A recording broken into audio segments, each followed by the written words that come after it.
Olá, tudo bem? Como é que vocês estão? Tudo certo? Então, mais um vídeo aqui do canal do Professor Tarcísio. Eu peço para vocês deixarem o like logo de cara. Se possível, deixa comentário, que você sabe que isso impulsiona bastante, né? E a nossa atividade aqui é nobre, né, gente? Nós estamos aqui para falar sobre o agronegócio, pretendendo ser as informações mais próximas possíveis da verdade sobre o agronegócio, preparar pessoas para atuar nesse grande segmento. E também nós falamos aqui de questões ambientais, né? Direito ambiental, direito agrário, que está intimamente ligado às questões ambientais.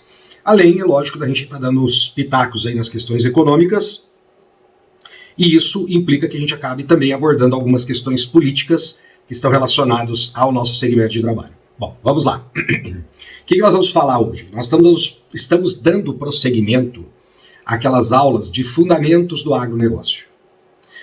E a gente estava discutindo o antes da porteira. Aí depois você tem o dentro da porteira e o depois da porteira. Então, antes, dentro e depois. Tá? Essa separação, ela é concreta, existe ali a porteira separando, né? Para algumas coisas, sim. Tá? Elas são bem clássicas mesmo, coisas que vão ocorrer antes, dentro e depois. Por exemplo, produzir um trator, bem antes. Produzir um fertilizante, antes. A própria produção agropecuária, sim, essa dentro. Aí transformar os produtos, a carne produzida, o soja, beneficiar esses produtos, aí é o depois. Mas há muitas dessas atividades que elas transitam, né? Elas importam para o antes, para o dentro, para o depois, tá? Não tem um marco para isso. E a gente segue, então, como eu já falei para vocês, a delimitação feita pelo professor Macilon Araújo, tá? No seu livro, justamente com esse título, Fundamentos do Agronegócio. E hoje, então, nós vamos falar sobre assentamentos, no título do professor Macilon, ou, como alguns preferem, reforma agrária. Eu não uso esse título na minha aula. Não. Eu falo sobre assentamento, eu falo sobre reforma agrária, mas não é esse o título que eu uso, porque esse não é o tópico mais abrangente do problema. Reforma agrária, tá? Assentamento, eles estão no nível de hierárquico inferior ao real problema. E o que é esse real problema? O real problema é a estrutura fundiária. É isso que está lá em cima. Estrutura fundiária é que nós queremos resolver. Para isso, uma das soluções é a reforma agrária. E dentro da reforma agrária, tá, uma das coisas que pode ocorrer é assentamento. Sendo que assentamento nem sempre é só de reforma agrária, tá? Pode ocorrer, por exemplo, num processo de colonização, que não é propriamente uma reforma agrária. E a estrutura fundiária, o que é isso? Estrutura fundiária, gente, é a distribuição de terra que você tem num país. A estrutura de distribuição de terra. Se você vai ter propriedades grandes, se você vai ter propriedades pequenas. Tá? E isso impacta no funcionamento do país? Sim. A depender das características do país, para que ele tenha uma economia mais saudável, você vai ter que ter uma estrutura fundiária distinta. Isso depende do lugar onde está esse país, do clima desse país, do tamanho da população desse país. Falei tamanho também, né? Então, todos esses fatores impactam na decisão pela melhor estrutura fundiária. E essa estrutura fundiária, tá, se as propriedades vão ser maiores, menores, medianas, aí ela pode entrar em choque com interesses. Porque no funcionamento da economia de um país, aquilo que vai ser bom economicamente para a maioria das pessoas, e que normalmente vão ser classe média ou classe pobre, a maioria dessas pessoas, nem sempre está condizente com o interesse de um determinado grupo econômico. Vamos já abordar diretamente o que ocorre no Brasil. No Brasil, tá, existe um grupo de pessoas, que ele não é muito grande, que são gigantescos produtores rurais. Mas são pessoas que têm realmente muita terra. São grupos econômicos assim que têm, né, se você reunir as terras desse pessoal, dá para formar um estado só deles. Você vai entrar lá na porteira deles, é o estado tal, né, de propriedade privada. Porque é realmente muita terra. Então, para essas pessoas que produzem commodities para exportação, realmente falar em qualquer, né, mudança da estrutura fundiária, eles ficam temerosos. Por quê? Opa, vou mexer no meu doce aqui, vou mexer no meu queijo, como queira, né? Porque essa situação para eles hoje é muito confortável. produzir essencialmente soja, gado, milho e atuar na exportação. Aliás, para esse grupo, só para você entender, muitas vezes não importa que a economia dentro do país está boa. Se as pessoas estão bem ou não, se as pessoas estão tendo dinheiro para comprar comida ou não. Para esse grupo, muitas vezes não importa. Por quê? Porque eles dedicam, objetivam a exportação dos produtos. Então, o que eles têm que estar mais preocupados é se os meus grandes clientes que estão em outros países, esses sim estão bem de vida, estão tendo poder para adquirir. Então, muitas vezes, para um grande produtor como esse, ou para esse grupo de grandes produtores, hoje, por exemplo, na conjuntura atual, ele está mais preocupado se o chinês está crescendo economicamente, está consumindo mais carne, que aí precisa de mais soja, mais farelo, mais óleo, e, portanto, vai demandar mais soja, ele está mais preocupado com isso do que propriamente com o consumo brasileiro. Na verdade, se a situação brasileira aqui não estiver muito boa, para ele é mão de obra barata. Como foi na China, Qual que era a fama da China? Para os empresários americanos saírem de um país tipicamente capitalista e irem para um país comunista. Mão de obra barata na época. Então, para esses grandes produtores, esse quadro, tá, gente, atual, de grande exportação, monocultura, a gente fala monocultura, mas se dedicam ali a uma pequena rotação de 2, talvez 3 culturas no máximo, realmente para eles qualquer mudança na estrutura fundiária, fala, opa, mas peraí, eu lutei tanto, ou a minha família, meus pais, meus avós lutaram tanto aqui no centro-oeste, no famoso Mato Grosso, para conquistar todas essas terras, agora a gente está indo aí, além disso, criando ali o Mato Piba, que aí você vai ter o Mato Grosso, você vai ter Tocantins, você vai ter o Piauí, parte Maranhão, parte da Bahia, toda aquela região ali que estão virando grandes fazendas também, desses mesmos grupos. É um movimento um tanto quanto diferente do que ocorreu no Mato Grosso. No Mato Grosso, década de 70 para 80, eram famílias que não estavam tão bem assim de vida aqui no Sul. Muitos foram, na verdade, até por estarem com dificuldade aqui no Sul, ou eram produtores pequenos, mas que na época a venda da terra aqui compensava comprar muita terra lá, e sim com muito esforço, ninguém está dizendo que não teve esforço, mas também com muita ajuda, com muitos incentivos do próprio Estado, teve incentivos estatais, conseguiram conquistar, cresceram, coincidiu com o mercado da China crescendo, principalmente depois de 90, aí nos anos 2000 explodiu essa demanda da China e esse pessoal cresceu muito. E agora esse pessoal está expandindo essa fronteira agrícola. Então até o perfil de ocupação mudou. Então perceba que nós temos uma estrutura fundiária que é para atender o país como um todo e você tem a estrutura fundiária que é de interesse do grupo. Ficou claro isso para vocês? Tá. Outra coisa que tem que ficar claro, tá, gente, que eu vou mostrar nessas imagens aqui, ó, pode dar uma olhadinha na primeira ali. O que vocês estão vendo? Uma imagem do Google Earth do estado de São Paulo. E logo ali está a cidade de São Paulo. Depois você tem Sorocaba, Itapetininga, Bragança Paulista, São José dos Campos ali perto, Atibaia, Campinas, Sumaré, Piracicaba. E tudo você vê um monte de manchinha assim, num tomzinho meio cor da pele, É só você olhar São Paulo ali. Tá Osasco, Guarulhos, São Bernardo do Campo. O que é isso? Lá no litoral também, Santos. Tudo isso aí é cidade. Cidade, cidade, cidade, cidade. Então, a ocupação, o quadro demográfico do estado de São Paulo é de muita gente, muita cidade. E muitas cidades grandes. Então, para que essas cidades funcionem, a estrutura fundiária é diferente. Então, é uma tendência, aí sim você pode dizer natural dentro do mercado, que nesse estado, aqui no Paraná também acontece isso, Santa Catarina acontece isso, nós tenhamos propriedades menores, um acúmulo maior de propriedades menores, e muitas delas dedicadas não à produção de commodities, mas dedicadas a abastecer o mercado interno. Comida mesmo. Que tipo de comida? Olerícolas. O que é isso? É produzir alface, cebolinha, cebola, pimentão, tomate, esse tipo de coisa que vai para a mesa do brasileiro mesmo.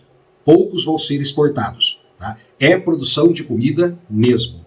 Então, isso se caracteriza, faz a estrutura, aliás, caracteriza a estrutura fundiária daquele local, meio que empurra a estrutura fundiária daquele local para termos pequenas propriedades e de trabalho intenso. Tanto trabalho familiar, como trabalho contratado, como de máquinas. Exige também um processo de automação, porque o que está acontecendo já há muito tempo? Na verdade já se consolidou isso. A migração para o meio urbano em busca de trabalho, de educação, segurança, serviço de saúde, tira o homem do campo. Agora nós temos uma cidade grande, com muita gente que não produz comida. Ele trabalha, mas ele não produz comida. Ele precisa que essa comida venha de algum lugar. De onde? Daquele campo onde ficaram menos pessoas. Então precisa de um processo, né, de máquinas e de preferência, hoje em dia até automação mesmo, para manter essa produção de alimentos. É só você imaginar agora, você pegar essas regiões aí, né, de São Paulo, ou aqui no meu estado, em Curitiba, e você pensar todo esse entorno dessas grandes cidades se transformarem em grandes propriedades rurais dedicadas a commodity. O que vai acontecer? O preço da alimentação vai explodir.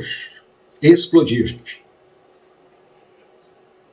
Por quê? A alimentação não é só arroz e feijão. Tá? Porque o arroz e feijão dá até para produzir, né? Grandes produtores produzem. Aliás, se você olhar, são alimentos básicos, mas o maior percentual é produzido dentro do agronegócio, né? Dentro desse sistema agroindustrial, e não por propriedades familiares. Mas a comida não é só isso. Então você vai lá, vai subir o preço do tomate, vai aumentar o preço da cebolinha, ovo também. Tem ovo sendo produzido em nível industrial? Tem, mas ele é produzido aqui também, perto dessas áreas densas. Então, não funciona essa estrutura fundiária. Não interessa se você está falando de um sistema, né, de economia planificada, como um socialismo, um comunismo, ou se você está falando de uma economia extremamente liberal. Grandes centros vão implicar em ter uma estrutura, aquele cinturão verde de abastecimento, ou você vai ter o preço dos alimentos lá na altura. Então, a estrutura fundiária, para atender essa demanda de alimentos, ela vem antes, tá? Ela vem antes. Quando ela não está funcionando, tá, gente? Quando está em crise, inclusive em crise alimentar, aí vem uma reforma da estrutura fundiária, que pode ser entendido como reforma agrária. Quem vai fazer isso? Cuidado, porque o pessoal aqui no Brasil já pensa em MST e pensa que sempre essa mudança da estrutura fundiária ou a reforma agrária é algo criminoso. Não, ela pode ser feita pelo próprio Estado, por caminhos legais. Aqui falou em reforma agrária, na cabeça do brasileiro está como se fosse, né, um ato criminoso. Isso deve estar lá no Código Penal. Não, não está, tá, gente? Não está. E mesmo quando o próprio governo não tem, o Estado não tem, como eu mostrei para vocês, em certas situações a própria economia leva para isso, ou a economia vai colapsar. Agora, sempre é assim? Em qualquer estado nós temos que fazer isso? Dividir um monte de pequenas propriedades? Na minha opinião, não. Eu vou dar um outro exemplo para vocês aqui. Ó. Acompanhe essa outra imagem. Então eu estou comparando bem os extremos, né? Você pega São Paulo e agora Mato Grosso. Você está vendo que está espalhado as cidades ali, mas você não está vendo aquele monte de manchinha de urbanização. Primeiro, são cidades pequenas, né? Eu estou mostrando ali na região, né? Escolhi como ponto central a cidade de Primavera do Leste. O que você vê é área de agricultura, área de agricultura, área de agricultura e área de agricultura. E pontilhado ali, espalhando pequenas cidades. Certo? Então, é óbvio que para uma propriedade hoje, nas condições atuais, tá, gente? Ser viável ali em Mutum, Primavera do Leste, tá? Ela deve ser uma estrutura fundiária diferente do que é perto de São Paulo. Ela tem que objetivar o quê? Produzir um oceano de alface ali, gente, para abastecer quem? Então, é óbvio que ela vai ter que optar por aquilo que ela pode produzir, transportar, ter armazenamento. Nós estamos falando do quê? De grãos, de carne. Aí a gente acaba caindo nas commodities. E por que commodity? Né? Porque é aquela mercadoria padronizada que você vai exportar. Porque não tem como produzir tudo isso só para abastecer o mercado brasileiro. Né? Nós somos uma população considerável, mas a gente não vai absorver tudo isso. E há uma demanda gigantesca em outros países. Então, no frigir dos ovos, o que eu estou querendo dizer para vocês é o seguinte: não confundir a própria expressão reforma agrária com revolução agrária, que é um termo que a gente vai voltar a falar dele, com o próprio movimento, né, ou os movimentos sociais, que aqui no Brasil, fora do Brasil, é conhecido como MST, porque esses vêm numa hierarquia distinta, tá, gente? Na verdade, eles acabam sendo consequência da necessidade dessa estrutura fundiária. E no Brasil atual, há espaço e, digamos, até a necessidade para explorar o agronegócio brasileiro de propriedades grandes, de propriedades médias e de propriedades pequenas. Então, a estrutura fundiária, ela pode ser diferente no Brasil pelas nossas condições de tamanho, demografia, relações comerciais com o exterior. Então, cabem todos esses modelos dentro da nossa produção do agronegócio. E lembra que eu estou falando do agronegócio aqui envolvendo todo mundo. O pessoal gosta de falar assim, agricultura familiar, agronegócio. Tá? Na verdade, se apossaram erroneamente desse termo agronegócio. Todos fazem agronegócio, todos. E dependendo do país, o agronegócio é familiar. Você pensa que o agronegócio dos Estados Unidos é o quê? É essencialmente agricultura familiar. Os Estados Unidos, inclusive, estão preocupados com esse crescimento do tamanho das unidades produtivas. O que é isso? Concentração de terra nos Estados Unidos. Eles estão preocupados com isso. Pois é. O ápice do capitalismo não quer esse excesso de concentração. E tem uma agricultura baseada em agricultura familiar. O que está acontecendo na Argentina? Concentração de terras. Estão diminuindo o número de proprietários e aumentando o número de propriedades. E lá também eles estão preocupados com isso. Mas como eu falei, existe um grupo de ruralistas que nesse momento, tá, gente, da vida dele como empresário, ele está preocupado que se mantenha esse sistema, porque ele está ganhando dinheiro com isso. Esse tipo de empresário, e talvez se você estivesse no lugar dele, ia pensar assim, tá, cara, o que eu vou ficar me preocupando com o país? Esse modelo está funcionando e eu estou ganhando dinheiro com ele. Você acha que eu vou querer que o modelo mude? Não vai querer mudar, gente. Ele não está pensando assim, nossa, o meu bisneto, o meu tataraneto, como é que vai ser? Ele não está pensando nisso. Ele está, talvez, pensando no filho dele que vai suceder ele ali naquelas fazendas. Entenderam? Então nós temos esse choque. Tá? Então fica claro para vocês, aqui primeiro, ó, separar estrutura fundiária, aquela que é a estrutura fundiária necessária para o país funcionar bem, tá?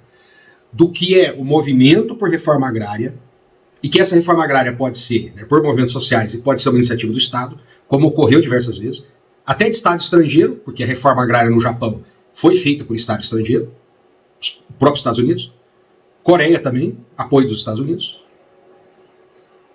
e esse grupo de interesse que está ali, que fala, não, isso é péssimo, não. Aí vem, né, colocar uma discussão moral no meio disso, coloca a discussão bíblica, porque a propriedade é divina, e aí vem tudo isso, tá? Vamos deixar isso de lado, porque é lógico que teríamos que entrar em toda uma questão cultural, teológica, antropológica, e não é esse o objetivo que nós estamos aqui. O que a gente está aqui para esclarecer para vocês é, cuidado que reforma agrária não é absolutamente a mesma coisa que estrutura fundiária de um país. Da estrutura fundiária é que surgem as discussões sobre os tipos de reforma agrária. Bom, vou mostrar aqui alguns casos para vocês, ó. Tá? Que existe sim, deixa eu só dar uma afastadinha aqui para ler a reportagem, tá? Que existe sim esse problema, essa discussão de estrutura fundiária, tá, pessoal, em outros locais do mundo. Então, olha só, engajamento amplo por uma reforma agrária na Europa. Tá? O ano que foi lançado isso aqui, ainda, né, foi em 2019, então estávamos aí com a presidência do ex-presidente atualmente, Jair Bolsonaro. Então, ele estava até no PSL ainda, que as declarações que ameaçam criminalizar o MST repercutem na Alemanha. Então, olha só o que aconteceu. Eles fizeram uma reunião lá, pessoal, tá, é um grande grupo, um grande movimento social que representa diversos outros movimentos sociais ligados à questão da terra e à produção de alimentos. Então, algumas coisas que ficaram, assim, caracterizados por isso, tá? É que eles estão preocupados na Alemanha do que é a produção agropecuária. Qual que era o foco da discussão deles? Que o foco, na verdade, principal não deve ser o lucro. O lucro dentro da produção tem que ser algo secundário. Mas a produção tem que ser primordialmente para quê? Para produzir comida. Se você desviar muito desse foco e você pensar única e exclusivamente na atividade como uma atividade de lucro, tá, você pode colocar toda uma população em risco.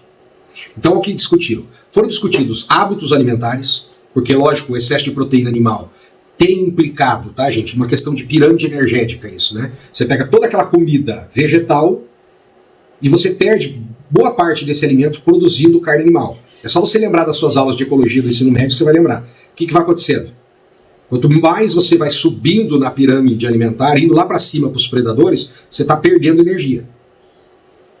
Então, quanto mais carne a gente quer comer, você está pegando alimento vegetal, tratando o animal para existir, para viver, ele vai perder boa parte dessa energia através do calor, das fezes, dejetos, etc.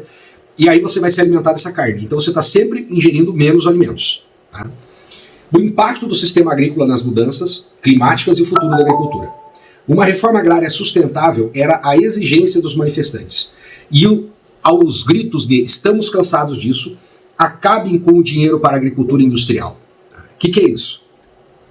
É que na Europa, tá, gente, existe uma lei de política agrária que ela é bastante antiga, né? Essa lei regula, então, a Europa. Lembre-se que lá eles têm uma economia em conjunto. E há critérios dentro desse auxílio, né, para manter a segurança alimentar, que está privilegiando os grandes produtores. Então, quanto mais terra você tem, mais você recebe essa ajuda, né, esse auxílio, esse subsídio. Quanto mais terra, mais subsídio. E isso está provocando um fenômeno de concentração de terras. Eles também não querem isso, gente. Em frente ao portão de Brandeburgo, um dos símbolos maiores de Berlim, Saskia Richards, a porta-voz da aliança, que reúne mais de 100 organizações, declarou: "Hoje entregamos à ministra da Agricultura, Julia Klöckner, um mandato explícito de 35 mil pessoas dizendo: acabem com essa política agrícola equivocada." Então percebam que há uma preocupação lá, gente, na Europa, esse movimento estava ocorrendo na Alemanha, tá, para evitar esse fenômeno da concentração da estrutura fundiária. Agora, vamos sair da Europa e vamos para os nossos coleguinhas nos Estados Unidos. Olha só o fenômeno. Tá? Você já ouviu falar que aqui no Brasil estava tendo uma preocupação com a venda de terras estrangeiras? Que lá no governo Fernando Henrique, tá, teve uma liberação interpretando que empresas estrangeiras, brasileiras que recebiam capital estrangeiro eram brasileiras. Portanto, o acesso à terra estava facilitado. No final do governo Lula, sai uma outra interpretação sobre isso, dizendo: opa, não, empresas brasileiras que recebem um aporte muito grande de dinheiro estrangeiro tem que ser tratado como empresa estrangeira. Por quê? Qual que é a essência de uma sociedade empresarial? Grana. Tanto que você tem regras, né? Quem tem maior participação na sociedade empresarial manda mais. É diferente de uma sociedade do tipo simples, como, por exemplo, uma sociedade cooperativa, que o voto é per capita. Não interessa o quanto você tem de cotas. Interessa se você é sócio. Prontos. O voto é unitário. Agora, na sociedade empresarial, não. O voto é por percentual. Então, o que acabava mandando realmente nessa sociedade? O capital estrangeiro. E isso coibiu essa compra de terras. Depois, há algum tempo atrás, eu acredito que ainda no governo do ex-presidente Jair Bolsonaro, houve um movimento de alguns senadores para tentar liberar a venda de terras, né, no norte, centro-oeste, norte. E óbvio que se libera, o principal capital que ia entrar aqui comprando terra é o chinês. E eram senadores, eu não me recordo o nome deles, mas na época eu dei uma olhadinha, eram senadores assim, tipicamente de direita mesmo, né? Mas por que isso? Porque provavelmente havia interesses privados ali em cena, tá, gente? Quais eram esses interesses privados desses agentes políticos e do entorno deles? Eu não posso afirmar. Tá? Mas há interesses privados, sempre há. É político, é regional, né? Então, percebam que o Brasil tinha essa preocupação. Agora, tem gente que fala que isso é liberalismo. Nós tivemos um ex-ministro aqui no Brasil, inclusive. Leia o meu artigo, se você procurar na internet, você vai encontrar um artigo meu falando sobre isso, né? Que é a compra de terras e a soberania nacional. Ele é um artigo que tem mais de 10 anos já. Só que eu acho que vale a pena dar uma olhadinha. Justamente sobre isso. Óbvio que se eu mesmo fosse reescrever esse artigo, eu mudaria algumas coisas. Tem coisas que você vai aprendendo, mudando de opinião, mas na essência eu acredito que ele ainda é um artigo útil para entender esse fenômeno. Então, já teve ex-ministro defendendo que era demodê esse negócio de proteger as terras brasileiras. Tem que deixar o capital entrar, porque aí vai modernizar, vai investir. Não é bem assim, não. Olha lá dos Estados Unidos, ó. Estrangeirização de terras nos Estados Unidos e a cooperação transnacional dos movimentos sociais. A atuação do USFSA, tá? Que isso aqui, tá, gente, é uma união, uma aliança, na verdade, a última aliança, né? Aliança pela soberania alimentar, né? O F de Food Sovereignty, o S, US Estados Unidos. Então é uma aliança pela soberania alimentar dos Estados Unidos. Olha só, os Estados Unidos têm essa preocupação, meu amiguinho. Então não caiam nessa besteira, pelo amor de Deus, tá, gente? de achar que tem que abrir tudo, deixa o capital externo entrar. Isso é gente que quer vender o país, não é gente que quer proteger o país. Pode entrar capital estrangeiro no país? Óbvio, entra nos Estados Unidos, entra na China, entra na Europa, mas deles também saem. Mas há questões estratégicas que você tem que proteger, gente. O que é uma questão estratégica com o país não é para o outro. Então, por exemplo, todo país tem que realmente proteger o seu petróleo? Talvez não seja estratégico para o país. Mas é até melhor deixar um capital estrangeiro explorar, ou não tem realmente condições, ou naquele momento não é o ideal. Agora, no Brasil, no momento que nós estamos vivendo, nós temos sim que proteger as nossas terras, tá? Agora, por que esse medo da estrangeirização? Então, vamos dar uma olhadinha aqui num pequeno recorte. Olha só. É um artigo do Tiago Lima da Silva e da Herbenia Lourenço de Oliveira, revista Nera, tá? Foi publicado em 2022. Identificou-se um aumento significativo dos investimentos estrangeiros em terras norte-americanas entre 2006 e 2007, corroborando o argumento da literatura sobre o tema de que o aumento da procura por terras no cenário internacional ocorreu no contexto da quádrupla crise mundial, de acordo com os dados do relatório do USDA, que é aquele departamento de agricultura deles, tá, em 2018. Aproximadamente 31,8 milhões de acres das terras agrícolas norte-americanas são propriedade de estrangeiros. Esse valor representa cerca de 12,9 milhões de hectares e 2,5% do território dos Estados Unidos, da América. As principais áreas de investimento apontadas no relatório são terras florestais, 53%, investimentos em terras para produção agrícola, 20%, pastagem, 25%. E ali embaixo você tem um gráfico, né, do crescimento dessa estrangeirização. E junto com essa estrangeirização, vem crescimento em tamanho das propriedades e o próprio americano perdendo o direito sobre essas propriedades. Então, veja que essa questão da estrutura fundiária não é só uma questão de tamanho.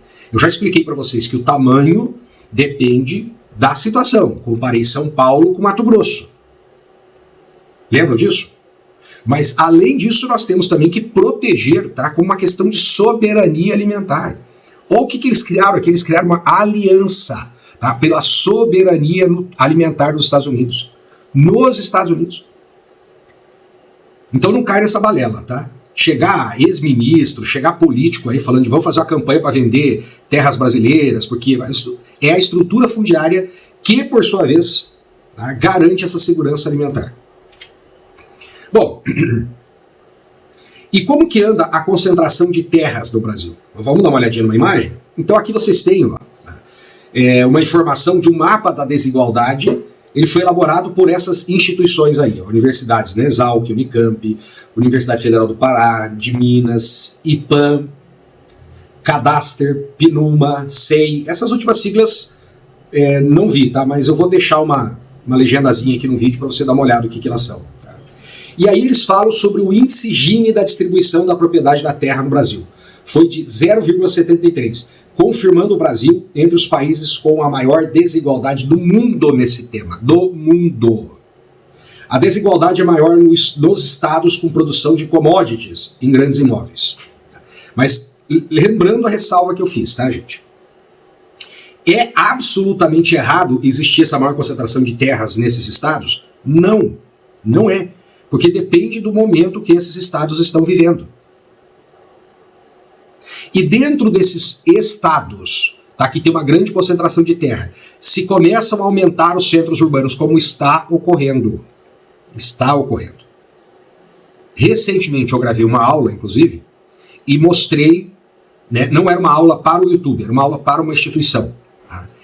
E eu mostrei o quanto o agronegócio no Mato Grosso fez as cidades crescerem. Até o próprio processo de urbanização. Eu mostrei, né, com imagens do Google, um pequeno histórico ao longo dos anos do que ocorreu na cidade de Sorriso. Então eu fui mostrando como a cidade foi crescendo. Então é óbvio que com esse desenvolvimento urbano, né, no Mato Grosso, vai mudar um pouco a estrutura fundiária ali em torno, começarem a surgir chácaras, produzir tomate, alface, cebolinha? Vai. Se não ocorrer, vão ter um problema de preço muito alto de alimentos. Como é nessa região. Como esses alimentos de mesa in natura têm menos, você pode ir lá, você vai ver que acaba tendo um problema de custo para as famílias, principalmente para as famílias de trabalhadores. E eu estou falando trabalhador aqui não é só pobre não, classe média também é afetado por isso. Então lembrando, Não necessariamente isso é negativo, porque o que importa é a estrutura fundiária que seja viável para a economia e para o bem social daquele país. E depois ele fala, e é mais baixa nos estados com maior presença da agricultura familiar e diversificação agrícola, como Santa Catarina, Amapá, Espírito Santo. Lógico, para mim Amapá representa para mim uma surpresa, né? Mas Santa Catarina e Espírito Santo, pelo que eu expliquei, é o quê? O normal, gente. É o normal. Pela densidade populacional, né? Pelo número de municípios que tem. Então é uma tendência natural que vai se passando daquela agricultura, né, extensiva, com baixa rentabilidade, porque usa muita máquina, explora grandes áreas, para uma agricultura intensiva, com muita mão de obra, né, produção diária, não é aquela que você planta, vai colher meses depois, não. Aquilo que você está plantando e colhendo todo dia, voltado para supermercado mesmo, varejo interno. Até porque Santa Catarina, Espírito Santo, eu não conheço tanto. Mas Santa Catarina tem até a questão do relevo, né? O relevo não favorece também essa agricultura de grandes áreas. E essas coisas elas podem estar correlacionadas, tá? Sabia? O fato de o relevo não permitir acaba tendo uma produção familiar maior, uma distribuição de estrutura familiar maior, se produz mais alimento e esse ambiente torna o estado propício a outros tipos de desenvolvimento econômico, como ocorreu em Santa Catarina. Santa Catarina é um estado industrializado. As pessoas pensam muito em BC, os grandes prédios, né? Que agora empresários de outros segmentos também estão disputando lá produzir o prédio mais alto, né? E na verdade talvez acabando com o meio ambiente lá de Balneário Camboriú. Mas não é só isso, gente. O estado de Santa Catarina ele é industrializado. E permite ter uma qualidade de vida porque produz comida. E produz comida porque tem uma estrutura fundiária familiar. Adequado para esse modelo. Entende? E talvez os modelos do Mato Grosso, como a gente está vendo ali Mato Grosso do Sul e Mato Grosso, seja mais adequado ainda nesse momento essa estrutura fundiária maior. Tá? Outra informação aqui é que um mapa da publicação revela que 25% de toda a terra agrícola do Brasil é ocupada pelos 15.686 maiores imóveis do país. Ou seja, 0,3% do total dos imóveis. Então, reparem, 0,3% dos imóveis detém 25% da terra agrícola. Para alcançar os outros 25% da terra total, é necessário somar as áreas de 3.847.937 menores. Tá? Ou seja, 77% dos imóveis. Percebeu esse contraste? Então, um número pequenininho, 0,3%, vai deter 25% da área. E aí é só você olhar o mapa, você vai ver onde esses caras estão, né? Que tem uma concentração de terras enorme nessas regiões aí que está em vermelhinho. E os outros nós temos lá quase 4 milhões de pessoas, né, de propriedades, para os outros 25%. Quando mostra esse dado assim, significa isso está totalmente errado, tem que distribuir a terra. Repito para vocês, calma lá.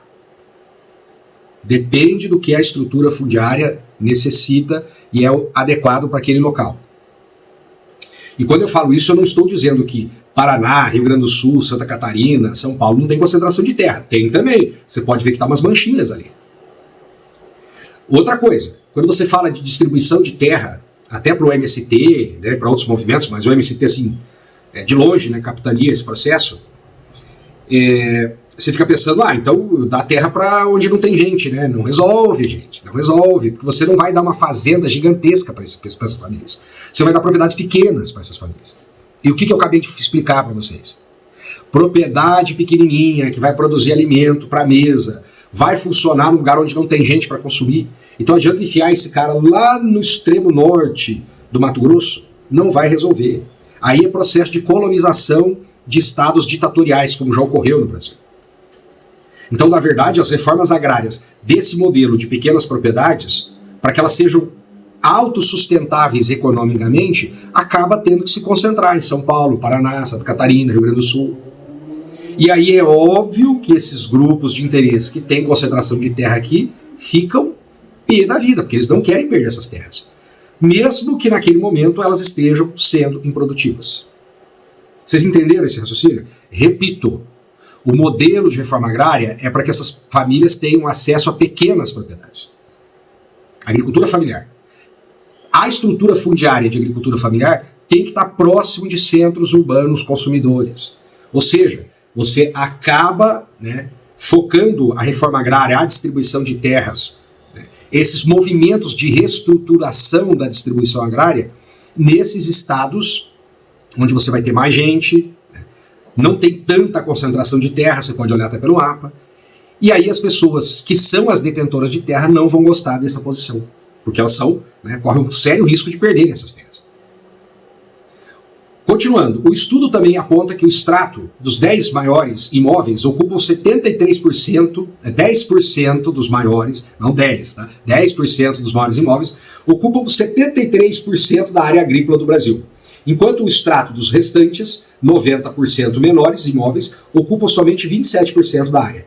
Em todos os estados brasileiros, os 10 maiores imóveis detêm mais de 50% da área.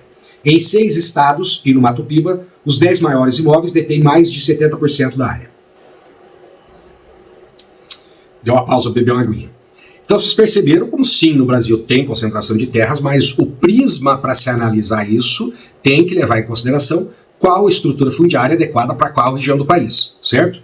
Bom, diante disso, agora sim vamos dar uma olhada, né, num material do Stedley, que é um economista. O Stedley é sempre lembrado, né, como o grande líder do movimento MST, mas eles esquecem de dizer também que o Stedley é uma pessoa que tem formação técnica na área. E ele organizou, né, se eu não me engano, tem 2 ou talvez até 3 volumes sobre o processo histórico, tá? O que foi ocorrendo no mundo de reformas agrárias e quais foram esses tipos de reformas agrárias. Então eles tentaram fazer uma classificação de reformas agrárias, que é uma coisa que no Brasil não se sabe disso. A sociedade não está acostumada em saber que existem tipos de reformas agrárias. E que nem tudo é ligado ao comunismo, ao socialismo, à China. Não é isso, tá, gente? É como eu disse, acima da própria reforma agrária, existe a estrutura fundiária que o país quer. E muitas vezes você vai pegar um país bem capitalista como os Estados Unidos e bem próximo de um comunismo, vamos dizer, que é a China, e você vai ver que o modelo de estrutura fundiária que eles querem é relativamente parecido. Entendeu? Então, os Estados Unidos, ele planejou, ele executou uma reforma agrária para a agricultura familiar. E é isso que tem hoje nos Estados Unidos. Está tendo um movimento de concentração de terras, até por compra de terra por capital estrangeiro. O que os Estados Unidos estão fazendo? Eles estão reagindo a isso. Já estão se preocupando com esse fenômeno lá dentro. E a China? A China, até devido à sua enorme população e ter disponibilidade de mão de obra, ela tem uma estrutura fundiária muito diferente. Porque ela tem que produzir muita comida. E ela produz muita comida.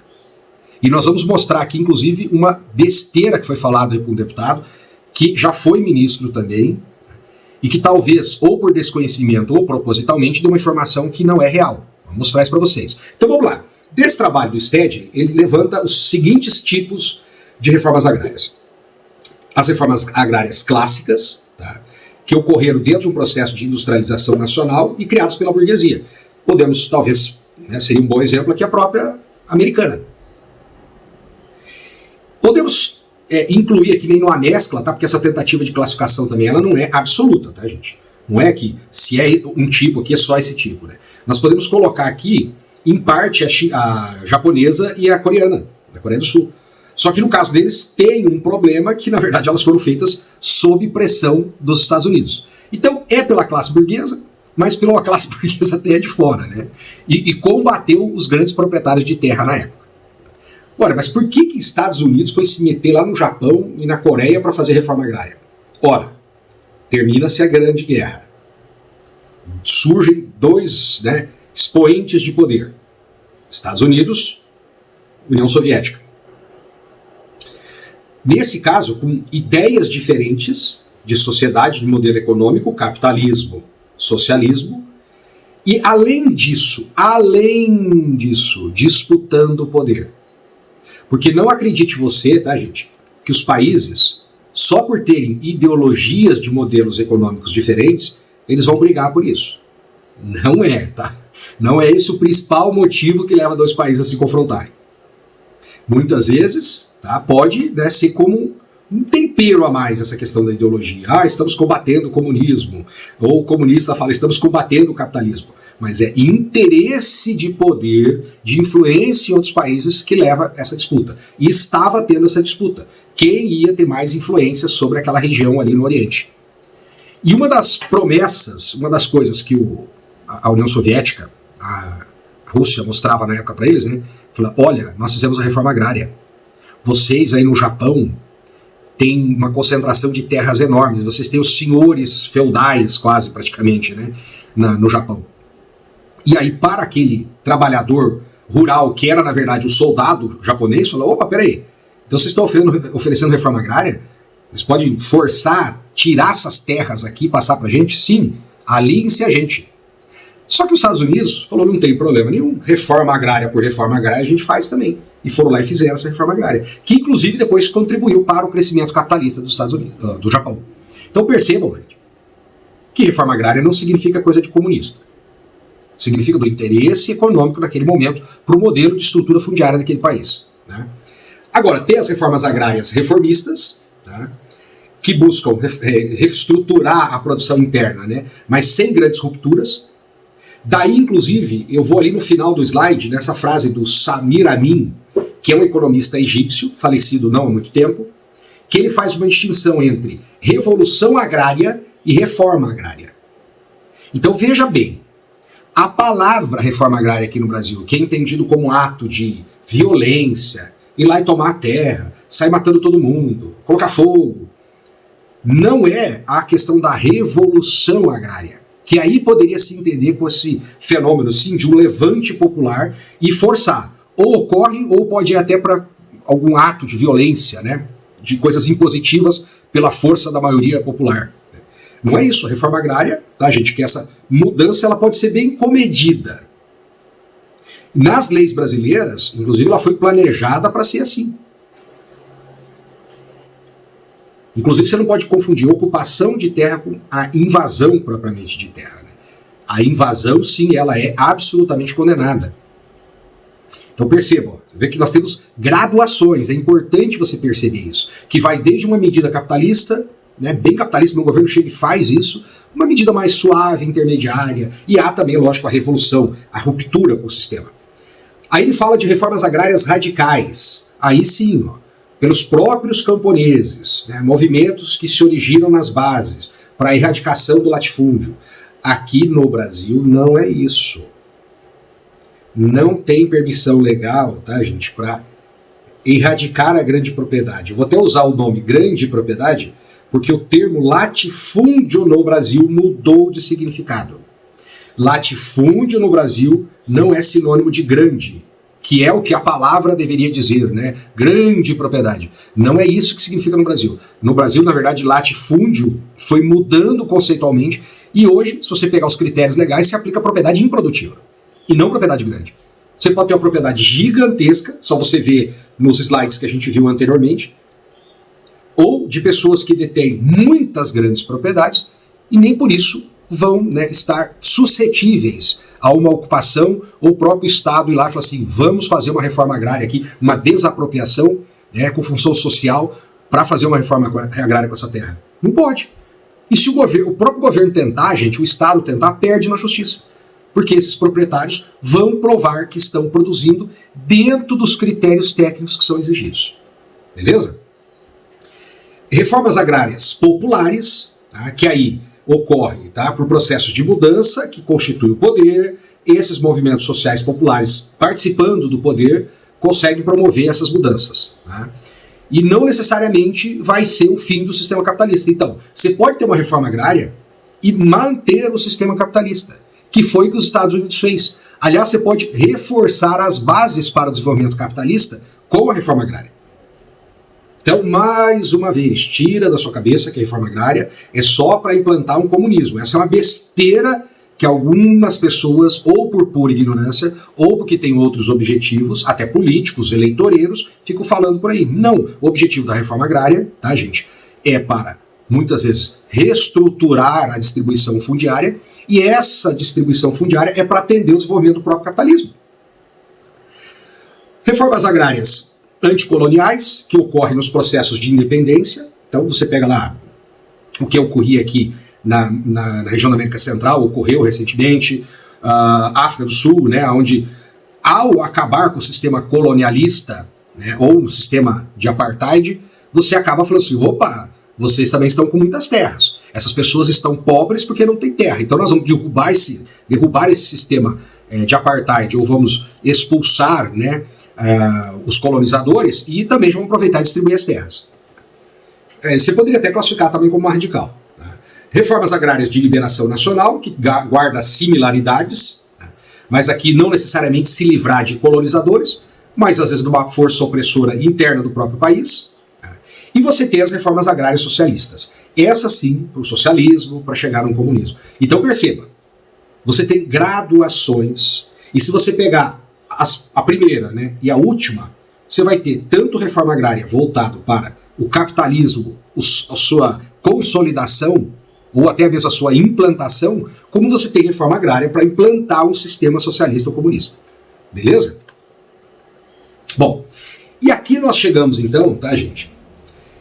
No que eu havia falado para vocês sobre uma afirmação errada de um deputado, num debate que houve, né, não era bem um debate, né, foi numa dessas comissões, eu acho que eram as comissões sobre a questão do MST no Brasil, né, essas comissões parlamentares, e lá participava então o Stedley e participava o deputado Ricardo Salles, que foi ministro, tá? Não especificamente nessa área, mas de uma área afim, que é ministro do Meio Ambiente.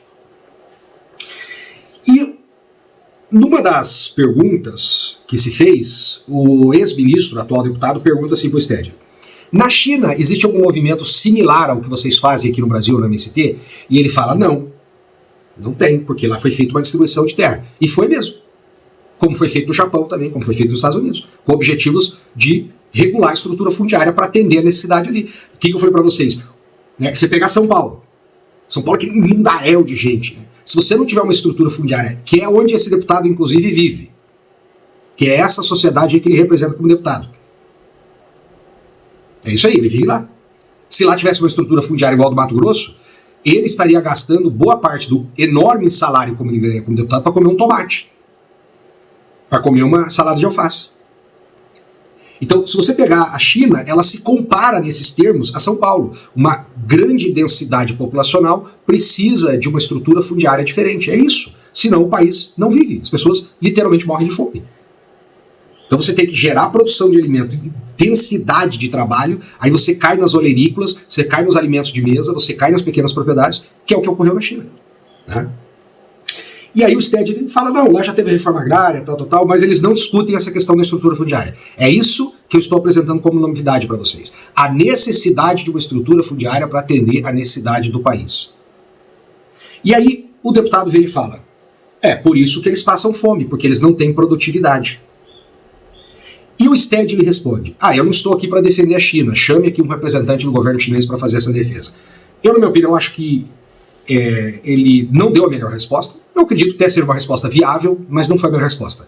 Então eu vou apresentar aqui uma resposta a essa desinformação que esse deputado fez. Então vamos lá. Primeiro, a China tem uma situação de segurança alimentar melhor que a do Brasil. Segundo, na China há combate à invasão de terras produtivas para outras atividades. Então veja bem.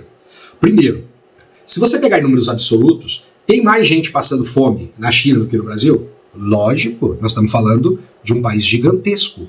Muitas vezes o tamanho do nosso país em população. Mas se você olhar percentual, e eu sempre falo muito disso, cuidado como eles manipulam as informações para transformar uma coisa numa mentira. No último vídeo que eu gravei sobre cotas nas universidades públicas, eu falei sobre percentual e valor absoluto. Lembra que eu comentei assim, eles pegam a nota dos cotistas e a nota dos não cotistas e falam assim, tá vendo? É pior.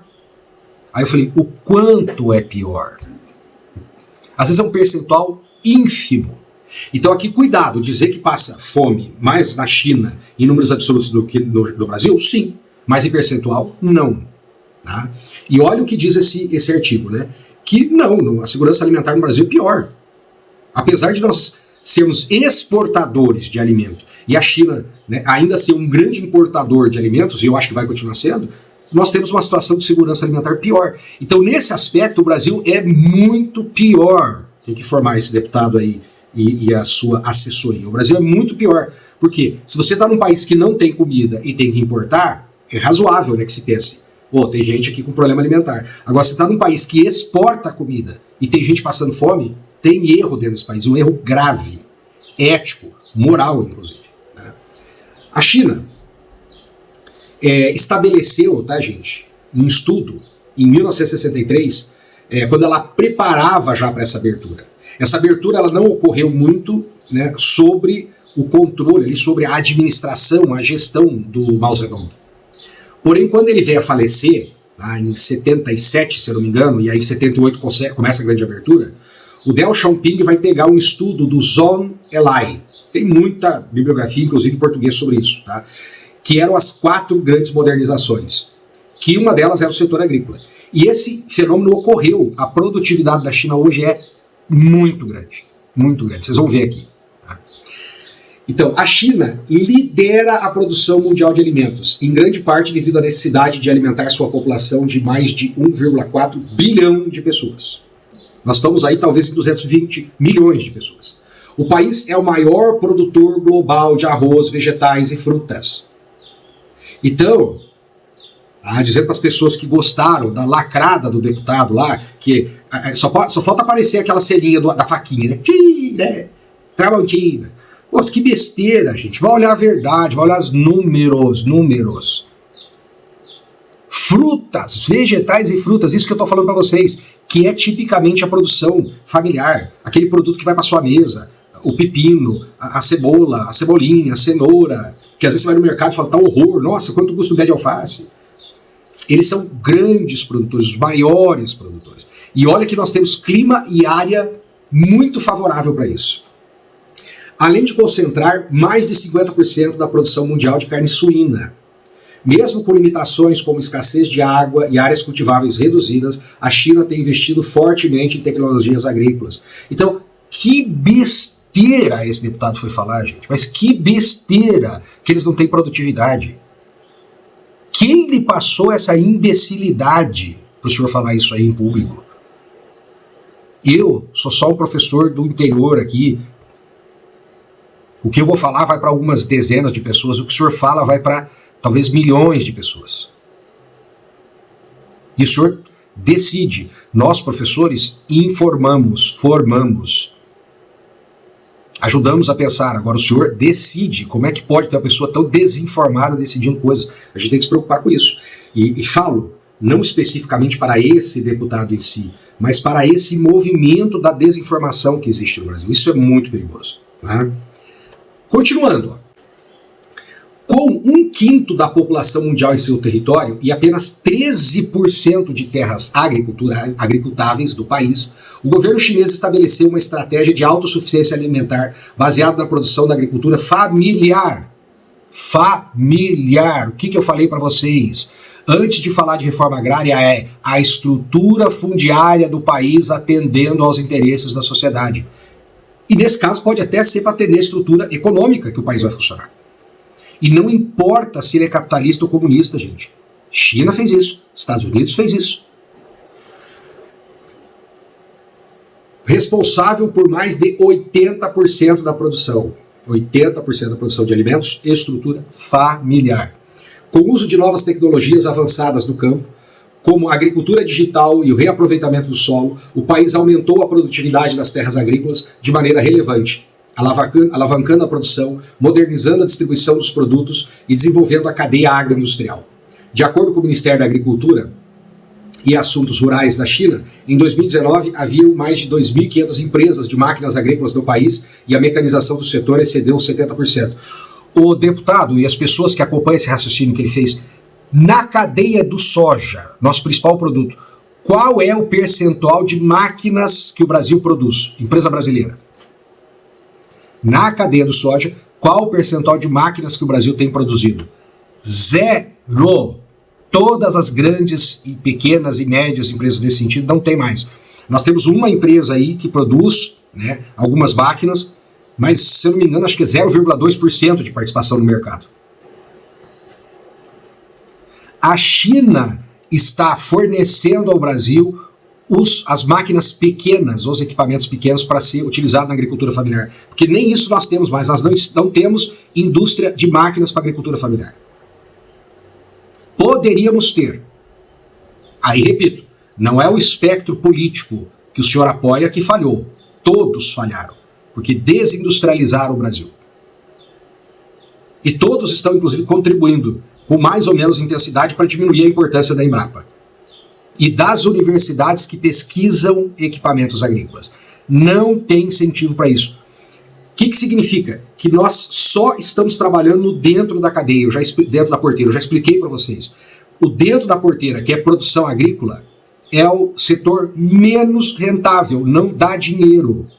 É ser o capacho dos outros países que tem a industrialização dos insumos, o antes da porteira, e tem a industrialização o depois da porteira, que é onde está o rio do dinheiro, está aqui. Ó. E nós estamos perdendo isso. Essa produtividade, que o senhor acha que pensou aí, ela existe porque nós tivemos um pouco de investimento na Embrapa e algumas universidades, que aí fizeram pesquisa, e o resto é tecnologia que vem de fora, inclusive da China. Inclusive da China. Agrotóxico vem da China. Máquinas está vindo da China agora. Ainda nós temos um predomínio de marcas europeias e americanas em grandes máquinas, né, na soja, no milho, mas você vai ver como é que a China vai começar a chegar nesse setor também. Então, inclusive, nós só vamos ter essa produtividade por causa dos chineses daqui a um tempo. E ali tem um quadro, tá, gente, que fala sobre o problema alimentar, que é o que ele falou. Então, na China, sim, em número de pessoas, nós temos mais ou menos 120 milhões, no Brasil 21 milhões, só que, olha só, percentualmente o número deles é menor, porque a população deles é muito grande, certo? Então nós temos que tomar muito cuidado com isso, tá? Bom, e aqui, olha só, nós temos uma comparação, tá, gente, do mapa da fome. Isso também está tudo na internet, você pode pesquisar, tá, gente? Tem várias agências que vão fornecer esses estudos, que está mostrando aqui, tá? 2014, 2016 até 2022, 2024. E a prevalência de subnutrição na China e no Brasil, eu estou comparando aqui, certo? Então, olha só, como que é a prevalência de subnutrição da China de 2014, 2016 a 2022, 2024? Abaixo de 2,5. Ou seja, não entram no mapa da fome. Abaixo de 2,5 fica branquinho no mapa. Agora, olha o Brasil. O Brasil tinha, sim, abaixo de 2,5, então estava fora do mapa da fome. E aí, o que aconteceu depois, né, entre 2018 e 2020 para 2020 e 2022? O que começou a acontecer? Nós começamos a subir e tivemos ali em 2022 3,4% da população em prevalência de subnutrição. Governo de quem? Do Bolsonaro, do qual esse deputado era ministro.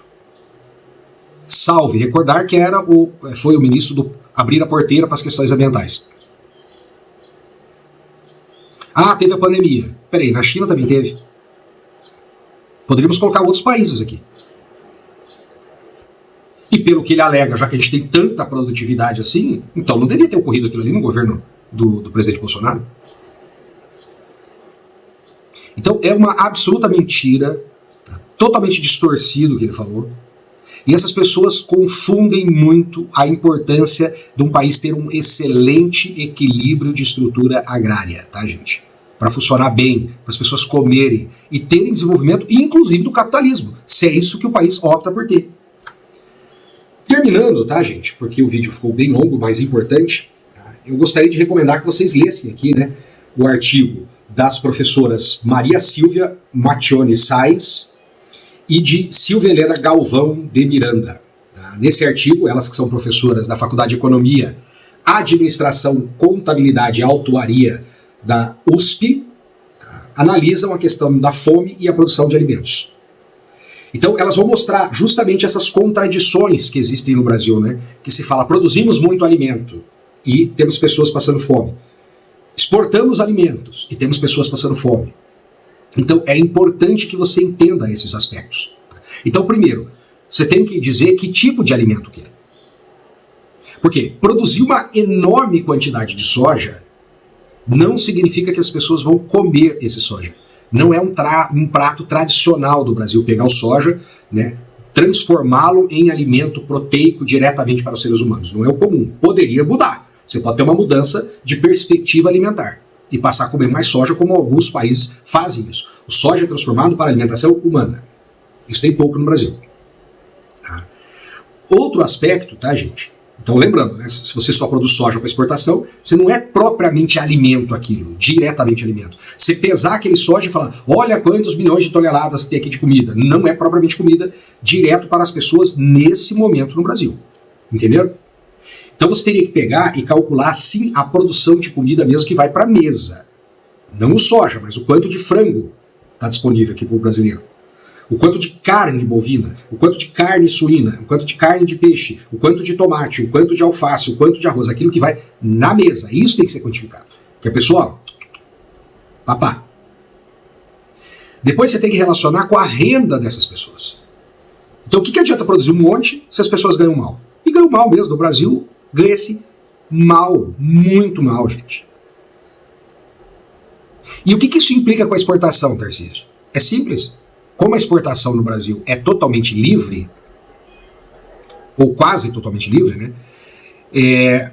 Você está tendo, por exemplo, uma pessoa que ganha R$2.000 aqui no Brasil e tem uma pessoa que ganha 2.000 euros lá na Europa, ou $2.000 lá nos Estados Unidos.